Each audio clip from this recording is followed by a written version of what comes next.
Sekreto ng Katden kumalat na. Alden at Catherine nagpaamin na. Maugong na pinag-uusapan ang mga naging pahayag kahapon ni OG Diaz sa kanyang YouTube channel patungkol kay Catherine Bernardo.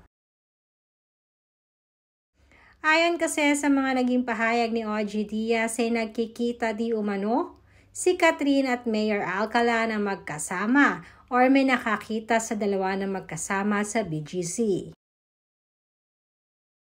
Balita na magpahanggang ngayon ay madami ang hindi pa rin naniniwala at wala naman di umanong resibong mailabas ang mga nagsasabi nito. Dagdag pa nga dito na madalas di umanong makita si Catherine na lumalabas ng late at night dito sa BGC. Subalit ay naman sa aming source ay bumukod na nga di umano itong si Catherine mula sa kanyang family.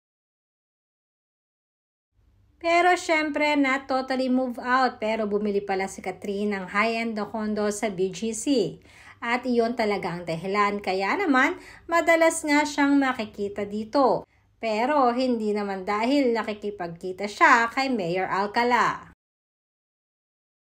Ito ay dahil mas convenient di umano kay Catherine dahil sa kanyang trabaho lalong-lalo na sa mga tapings niya sa PGT. Samantalang bago naman lumipat papuntang LA si Alden ay nabanggit nito sa kanyang interview na on his way na nga siya para sa kanyang recovery.